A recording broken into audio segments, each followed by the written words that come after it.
हमने देखा है कि मुमरा कलवा पे जिस बीजेपी के राज्य के जो मुख्यमंत्री था, उन्होंने एक गुस्ताखे रसूल को साथ दिया था और ऐसी पार्टी का उम्मीदवार उतरा है, तो उनको बाइकाट करने के लिए मैं आज इनका हाथ मजबूत करने, हमारे पूरे दिव्यांग जितने भी है 4-5 हज़ार मुमरा कलवा दिव्यांग है, इनको वोट गिराने के लिए मैं आज अपना नामांकन 4 तारीख को पीछे लेने वाला हूँ और आज पार्टी में प्रवेश किया हूँ।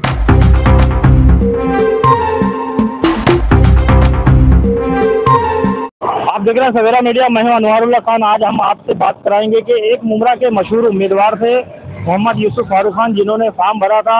मुमरा कलवा विधानसभा असेंबली महाराष्ट्र असेंबली का इलेक्शन लड़ने के लिए, लेकिन आज उन्होंने अपना नाम वापस ले लिया है और वो यकायक से राष्ट्रवादी कांग्रेस पार्टी शरद चंद्र पवार पक्ष में शमीम खान के हाथों, डॉक्टर जितेंद्र आव्हाड के हाथों थोड़ी पार्टी में शामिल हो गए। तो अचानक से नाम वापस लेने की और इस पार्टी में शामिल होने की क्या वजह थी, हम जानेंगे यूसुफ भाई से। ये फॉर्म हम लोग 4 तारीख को वापस देने वाले हैं 3 बजे तक। अभी हमने फॉर्म दिया, हमने पार्टी में प्रवेश क्यों किया है, क्योंकि पहले बात तो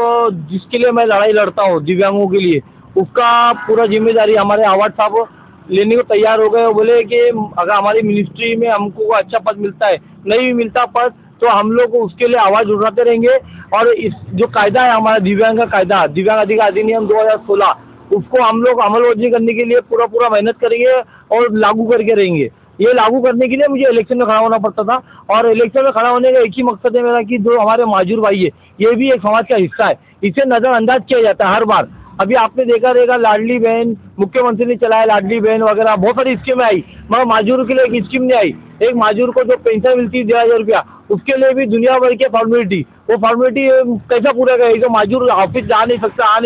उसके दुनिया भर का, जबकि लाडली बहन हट्टी कट्टी होने के बाद में उनको कोई फॉर्मेलिटी नहीं, अरे फॉर्म भरो 1500 रुपये लो, मतलब एक चुनावी मुद्दा था ये, और जो हकीकत में मुद्दा था वो अभी तक उन्होंने नहीं किया है। तो और दूसरी बात, हमने देखा है कि मुमरा कलवा पे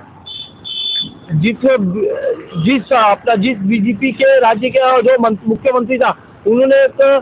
गुस्ताखे रसूल को साथ दिया था और ऐसी पार्टी का उम्मीदवार उतरा है, तो उनको बाइकाट करने के लिए मैं आज इनका हाथ मजबूत करने, हमारे पूरे दिव्यांग जितने भी है 4-5 हज़ार मुमरा कलवा दिव्यांग है, इनको वोट गिराने के लिए मैं आज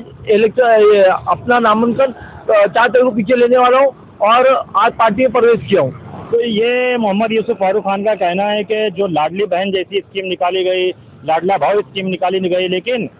शिंदे फडणवीस सरकार ने अभी तक के माजूर के लिए कोई ऐसी स्कीम नहीं निकाली। जो स्कीम है भी तो उससे माजूरों को रकम जल्दी पहुंचती नहीं है। आप देखते होंगे कि यूसुफ भाई हमेशा माजूरों के फलाह व बहबूदगी के लिए लड़ते रहते हैं, झगड़ते रहते हैं, आंदोलन करते हैं, जेल में भी जाते हैं और आज इन्हें ये उम्मीद मिली है डॉक्टर जितेंद्र आव्हाड की तरफ से कि उनकी सरकार बनती है महाविकास आघाड़ी की, तो माजूरों के जो भी मसाइल हैं वो फौरी तौर पर हल किए जाएंगे। इसीलिए यूसुफ भाई अपने पूरे लाव लश्कर के साथ, सैकड़ों कारकुनान के साथ राष्ट्रवादी कांग्रेस पार्टी शरद चंद्र पवार पक्ष में शामिल हो गए। इसके अलावा इन्होंने एक बड़ी बात कही है, इनसे पूछा गया कि आप वहाँ क्यों नहीं गए, तो उन्होंने बताया कि वो पार्टी ऐसी है जो गुस्ताखानी रसूल की सपोर्ट करती है, बीजेपी साथ में है, जो लोग गुस्ताखी करते हैं उन पर कोई एक्शन नहीं लेती है। इस तरह के बड़े अहम मुद्दों के साथ आज यूसुफ भाई एनसीपी शरद पवार में शामिल हुए हैं और 4 तारीख को ये अपना फॉर्म वापस ले लेंगे और ये पूरा सपोर्ट डॉक्टर जितेंद्र आव्हाड जो एनसीपी शरद पवार के उम्मीदवार हैं उनको करने जा रहे हैं। आदाब। सवेरा न्यूज़ को लाइक करें, सब्सक्राइब करें और बेल आइकन दबाना ना भूलें।